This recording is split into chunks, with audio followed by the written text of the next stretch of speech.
ഈ റിപ്പോർട്ട് പൂർണ്ണമാണെന്ന് പറയാൻ സാധിക്കില്ല. കാരണം ഇത് ആരുടെയൊക്കെ സഹായം ലഭിച്ചു, അല്ലെങ്കിൽ ആരൊക്കെയാണ് സഹായിച്ചത്, തടവുകാർ സഹായിച്ചിട്ടുണ്ടോ, അല്ലെങ്കിൽ ഈ പറഞ്ഞ പോലെ ജീവനക്കാർ സഹായിച്ചിട്ടുണ്ടോ എന്നുള്ളത് അന്വേഷിക്കലല്ല അവിടെ പ്രശ്നം.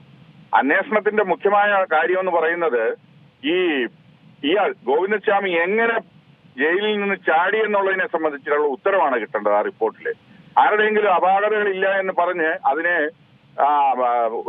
സമാധാനപ്പെടുത്തുകയല്ല അതിനകത്ത് ആവശ്യമുള്ളത്. ഈ അന്വേഷണം നടത്തിയ DIG ഉൾപ്പെടെയുള്ളവരുടെ അപാകതയോ ന്യൂനതയോ പോരായ്മകളോ അല്ലെ കഴിവുകേടോ അതിനകത്ത് പ്രകടമാണ്.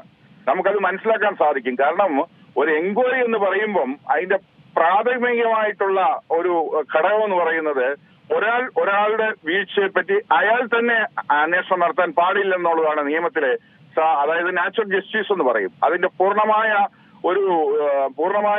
ഒരു ഫലവത്താവണമെന്നുണ്ടെങ്കിൽ ആ രീതിയിലാണ് ചെയ്യേണ്ടത്. ഇതിപ്പം ഈ പറയുന്ന DIGയോ അയാളുടെ താഴെയുള്ള സൂപ്രണ്ടോ അല്ലെങ്കിൽ സാധാരണ ജീവനക്കാരോ ആരുടെ ഭാഗത്ത് നിന്ന് വീഴ്ച ഉണ്ടായിട്ടുണ്ടോ എന്ന് ചോദിച്ചു കഴിഞ്ഞാൽ അവരുടെ ഭാഗത്ത് നിന്ന് വീഴ്ച ഉണ്ടായിട്ടുണ്ടെങ്കിൽ അതിന്റെ മേലധികാരികളുടെ ഭാഗത്തും വീഴ്ചയുണ്ട്, മേൽനോട്ട പീഡനം അവരുടെ ഭാഗത്തുനിന്ന് സംഭവിച്ചിട്ടുണ്ട്.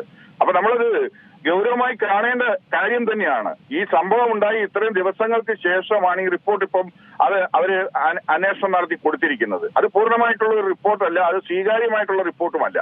അപ്പൊ തീർച്ചയായിട്ടും അതിൽ നിഷ്പക്ഷമായിട്ടുള്ള ഒരു അന്വേഷണമാണ് അതിനകത്ത് ആവശ്യമുള്ളത്. കാരണം ഇത് ആരെയെങ്കിലും രക്ഷപ്പെടുത്താനോ അല്ലെങ്കിൽ ആരെയെങ്കിലും ഏതെങ്കിലും രീതിയിൽ സഹായിക്കാനോ വേണ്ടിയുള്ള ഒരു റിപ്പോർട്ടല്ല. നമ്മളുടെ ജയിലുകളിൽ കിടക്കുന്ന കൊടും ക്രൂരന്മാരായിട്ടുള്ള ക്രിമിനൽസ് ചാടി വന്ന സമൂഹത്തിന് ഭീഷണിയാകാതിരിക്കാൻ വേണ്ടി കൂടിയുള്ളതാണ്. പിന്നെ അതോടൊപ്പം തന്നെ നിയമത്തിന്റെ നടത്തിപ്പ് അല്ലെങ്കിൽ നീതി നിർവഹണത്തിന്റെ നടത്തിപ്പ് പൂർണ്ണമായി നടക്കുന്നുണ്ടോ എന്നുള്ളതും കൂടെ ഉറപ്പാക്കേണ്ട കാര്യം കൂടിയാണ്. അതുകൊണ്ട് ഈ റിപ്പോർട്ട് ഒരു കാരണവശാലും അംഗീകരിക്കാൻ പറ്റുന്ന രീതിയിലുള്ള റിപ്പോർട്ടല്ല. അത് തന്നെയല്ല, തടവുകാരുടെ വസ്ത്രം അലക്കാനിട്ടിരുന്നത് അതിന്റെ ആ തുണി ഉപയോഗിച്ചാണ് പോയതെന്നൊക്കെയുള്ള സാധാരണ നിലയ്ക്കുള്ള ഒരു കാര്യങ്ങൾ മാത്രമേ ഉള്ളൂ. ഇത്രയും അതിലും സംരക്ഷണവുമുള്ള ഒരു ജയിലിൽ നിന്ന് എങ്ങനെയാണ് ഒരു കൈ പോലും ഇല്ലാത്ത അല്ലെങ്കിൽ ഒരു കൈ മാത്രമുള്ള ഈ ഗോവിന്ദസ്വാമി സുരക്ഷിതമായി രക്ഷപ്പെട്ടു എന്നുള്ളതാണ് നമുക്കറിയേണ്ടത്. അതാണ് നമ്മൾ അന്വേഷണത്തിൽ നിന്ന് കിട്ടേണ്ടതായ വിവരവും അല്ലെങ്കിൽ പൊതുജനം അല്ലെങ്കിൽ സാമാന്യ ജനങ്ങൾ ആഗ്രഹിക്കുന്നതും അത് തന്നെയാണ്. അതല്ലെങ്കിൽ ഇപ്പോൾ DIG ആ റിപ്പോർട്ട് ADGP ജയിൽ മേധാവിക്ക് കൊടുത്തു, ജയിൽ മേധാവി അത് പോലീസ് മേധാവിക്ക് കൊടുത്തു. അങ്ങനെ അത് റിപ്പോർട്ടായിട്ട് അങ്ങനെ പോകും. അത് പൂർണ്ണമായിട്ടുള്ള റിപ്പോർട്ടാണെന്ന് ഒരിക്കലും അംഗീകരിക്കാൻ സാധിക്കില്ല എന്നുള്ളതാണ് എന്റെ അഭിപ്രായം. ഒരു കാര്യം കൂടി, അതായത് നിലവിലിപ്പോൾ ഇയാൾ ഈ സംഭവത്തിന് ശേഷം ജയിലെല്ലാം മാറ്റിയിട്ടുണ്ട്, ഒരു സുരക്ഷിതമായ മറ്റൊരിടത്തേക്ക്, അല്ലെങ്കിൽ അയാൾക്ക് ഒരു തരത്തിലും രക്ഷപ്പെടാൻ കഴിയാത്ത തരത്തിലുള്ള ഒരിടത്തേക്ക് അയാളെ മാറ്റിയിട്ടുണ്ട്. പക്ഷെ അതുകൊണ്ട് കാര്യമുണ്ടോ? കാരണം നമുക്കറിയാം, നേരത്തെ താങ്കൾ പറഞ്ഞതുപോലെ തന്നെ ഒറ്റക്കൈയായുള്ള ഇയാൾ എങ്ങനെ ചാടി എന്നുള്ളത് വലിയൊരു ചോദ്യം തന്നെയാണ്. അത്തരത്തിലുള്ള ഒരാളെ ഇനി എവിടെയൊക്കെ കൊണ്ടിട്ടാലും അയാൾ വീണ്ടും ഇത് ചാടാനുള്ളൊരു ശ്രമം നടത്തില്ല എന്നുള്ളത് നമുക്ക് പറയാൻ കഴിയില്ലല്ലോ. എവിടെയാണ് ഇതിൽ സുരക്ഷ കൂടുതൽ ശക്തമാക്കേണ്ടത്? ഇത് ആരുടെ ഭാഗത്തുള്ള തെറ്റായിട്ടാണ് താങ്കൾക്ക് തോന്നുന്നത്? തീർച്ചയായിട്ടും. അപ്പം അയാളെ ഇപ്പം കുറച്ചുകൂടെ ശക്തമായിട്ടുള്ള വിയ്യൂർ ജയിലിലേക്ക് മാറ്റിയെന്ന് പറയുമ്പോൾ അല്ലെങ്കിൽ തടവുകാരന് രക്ഷപ്പെട്ടു പോകാൻ പറ്റാത്ത രീതിയിൽ, അതിനർത്ഥം മറ്റ് ജയിലുകളിൽ തടവുകാരന് വേണമെന്നുണ്ടെങ്കിൽ രക്ഷപ്പെട്ട് പോകാമെന്ന ഒരു അവസ്ഥ ഉണ്ടെന്നുള്ളതല്ലേ നമ്മൾ മനസ്സിലാക്കേണ്ടത്.